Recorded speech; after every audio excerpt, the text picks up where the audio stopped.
30 मार्च 1976। ये तस्वीर तो वही है जो हर किसी की आंखों में पल रही थी, बस तकदीर बदल गई थी। मौका था बेस्ट एक्टर के फिल्म फेयर अवार्ड का, और जो इस पुरस्कार का सबसे बड़ा दावेदार था वो पुरस्कार लेने की बजाय दे रहा था। जिसकी 2 फिल्मों दीवार और शोले ने रिकॉर्ड 19 नॉमिनेशन हासिल किए थे, जिन 2 फिल्मों में एक्टिंग के दम पर यह शख्स अगले 50 साल तक हिंदी सिनेमा पे राज करने वाला था, उसे उस अवार्ड सेरेमनी में सिवाय इस तस्वीर के कुछ भी हाथ नहीं लगा था। जी हाँ दोस्तों, इस तस्वीर की भी अपनी एक कीमत है। उस साल संजीव कुमार को फिल्म आंधी के लिए बेस्ट एक्टर का फिल्म फेयर मिला था, और इसी कैटेगरी में नॉमिनेटेड अमिताभ बच्चन ने ही उन्हें ये पुरस्कार दिया था। लेकिन अमिताभ बच्चन की ये तस्वीर अगर आप देख पा रहे हैं तो सिर्फ इसलिए कि ये पुरस्कार जिस मैगजीन के नाम पर दिया जाता है, कम से कम उसमें तो ये तस्वीर छपनी ही थी। जी हाँ दोस्तों, हम उस दौर की बात कर रहे हैं जब देश की लगभग सभी बड़ी फिल्मी पत्रिकाओं ने अमिताभ बच्चन की कवरेज पर बैन लगा दिया था।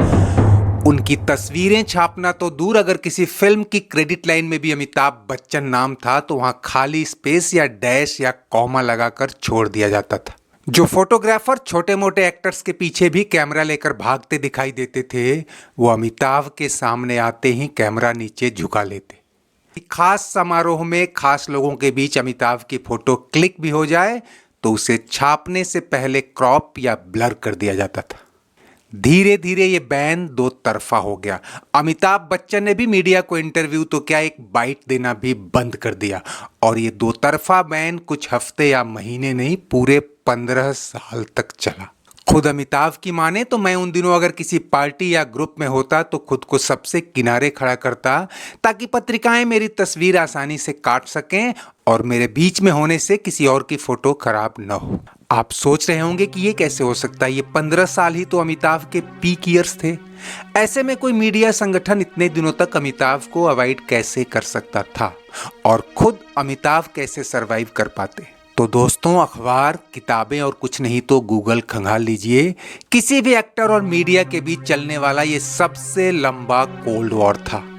सबसे ज्यादा दिनों का 2 तरफा बैन, या कह लें कि नो कोऑपरेशन मूवमेंट। लेकिन उससे ज्यादा हैरानी की बात यह है कि इस पाबंदी के बीच ही अमिताभ ने फिल्मी कामयाबी की सबसे ऊंची छलांगे लगाई और साबित किया कि अगर आपकी एक्टिंग में दम है, अगर पब्लिक आपकी दीवानी है, तो कोई मीडिया न तो आपका करियर बना सकता है और ना ही बिगाड़ सकता है।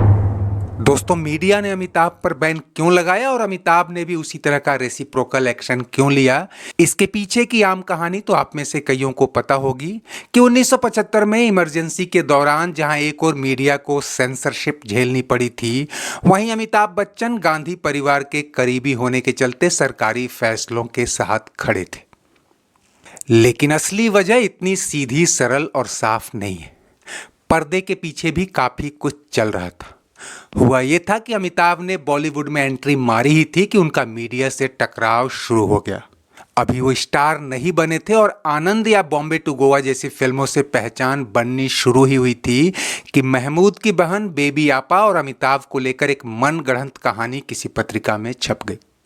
इससे आग बबूला अमिताभ ने प्रेस कॉन्फ्रेंस कर न केवल मैगजीन को खरी खोटी सुनाई, बल्कि मुकदमा दायर करने की धमकी भी दे डाली। मामला जैसे तैसे टल गया, लेकिन अब बड़ी पत्रिकाएं अमिताभ के पीछे पड़ गईं। जंजीर के बाद और रोटी कपड़ा और मकान के आते आते जब उनके बारे में कई और गॉसिप्स छपे तो उन्हें नागवार गुजरे। टर्निंग पॉइंट आया स्टार डस्ट मैगजीन से। टीवी चैनलों का जमाना तो था नहीं, पब्लिक और फिल्मी सितारों की दुनिया के बीच पत्रिकाएं ही एकमात्र लिंक थी। ताकत ये थी कि एक स्टोरी किसी को आसमान में उछाल दे और किसी को जमीन पर ला दे। 1974 में स्टारडस्ट मैगजीन ने एक चैरिटी शो का आयोजन किया और फिल्मी दुनिया के तमाम सितारे इसमें शामिल होने वाले थे। इस बीच दिलीप कुमार की अगुवाई में एक ग्रुप ने मन बनाया कि पूरी इंडस्ट्री को इस तरह किसी कमर्शियल मैगजीन का नुमाइंदा होना ठीक नहीं है। ऐसे में कई बड़े सितारे पीछे हट गए, अमिताभ भी उन्हीं में से थे। पत्रिका ने भी लामबंदी शुरू की और अधिकांश स्टार्स को मना लिया, लेकिन अमिताभ उन लोगों में से थे जिन्होंने ना कर दिया तो ना। अब अमिताभ स्टारडस्ट के निशाने पर थे और अगले कुछ महीनों में ही उनके और जीनत अमान को लेकर कई गॉसिप्स छपे। अब आपे से बाहर हो गए, लेकिन कर भी क्या सकते थे। खैर, वक्त का पहिया घूमा। 25 जून 1975 को इंदिरा गांधी सरकार ने इमरजेंसी का ऐलान किया और अखबार पत्रिकाओं के साथ ही फिल्मों पर भी तरह तरह की बंदिशें और सेंसरशिप लगनी शुरू हो गई। और इन्हीं दिनों स्टारडस्ट मैगजीन पर गाजगिरी और आरोप लगे कि अमिताभ बच्चन ने गांधी परिवार से रिश्तों के दम पर बदले की कार्रवाई करते हुए स्टारडस्ट मैगजीन को बैन करा दिया। इसके अलावा भी मीडिया और फिल्म इंडस्ट्री में अमिताभ के खिलाफ लामबंदी तेज हो गई थी कि उन्होंने इमरजेंसी का विरोध क्यों नहीं किया। इधर सरकार के खिलाफ देश भर में आंदोलन हो ही रहा था। कई मीडिया संगठनों ने अमिताभ के बायकॉट की पृष्ठभूमि तैयार कर ली। दीवार सिनेमा घरों में धमाल मचा रही थी। तब स्टारडस्ट तो क्या, कई पत्रिकाओं ने अमिताभ को कवर पेज से बाहर ही रखा। 1977 में स्टार, स्टारडस्ट, स्टाइल, सिनेब्लिट जैसी कई पत्रिकाओं ने औपचारिक घोषणा कर दी कि वो अमिताभ बच्चन से जुड़ी न तो खबरें छापेंगी और ना ही तस्वीरें। कई मौकों पर अमिताभ को नीचा देखना पड़ा जब उनकी ही फिल्म, उनकी ही पार्टी और उनके ही मजमे से जुड़ी मीडिया कवरेज से वो खुद गायब होने लगे।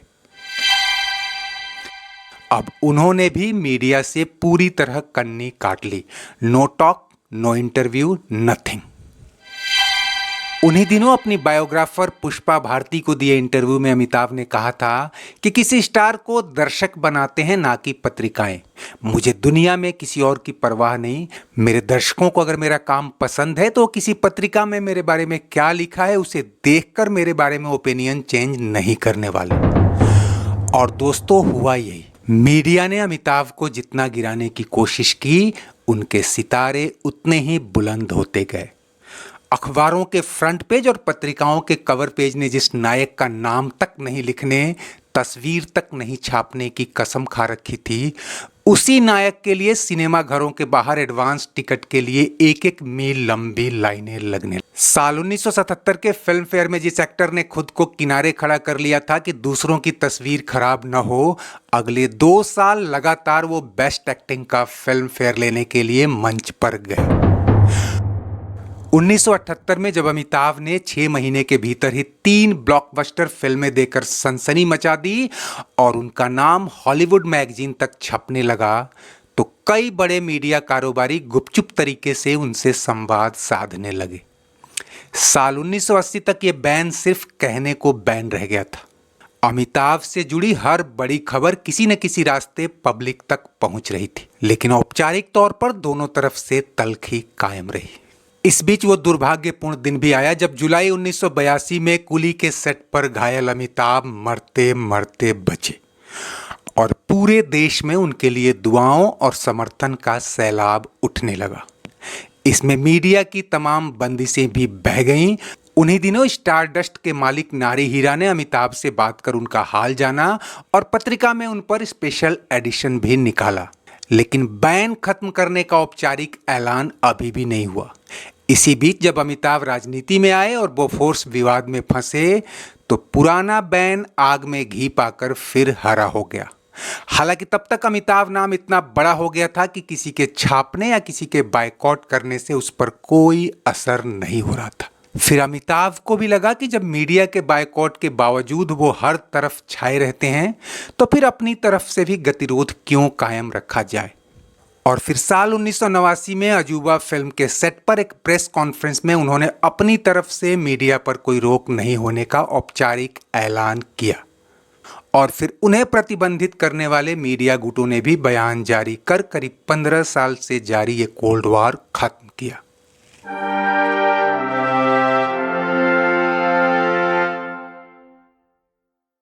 दोस्तों, अगर वीडियो पसंद आया हो तो चलते चलते इसे लाइक और शेयर तो करें ही। अगर चैनल सब्सक्राइब नहीं किया है तो वो भी कर लें। कमेंट बॉक्स में आपकी हर राय का स्वागत है। शुक्रिया, नमस्ते, आभार।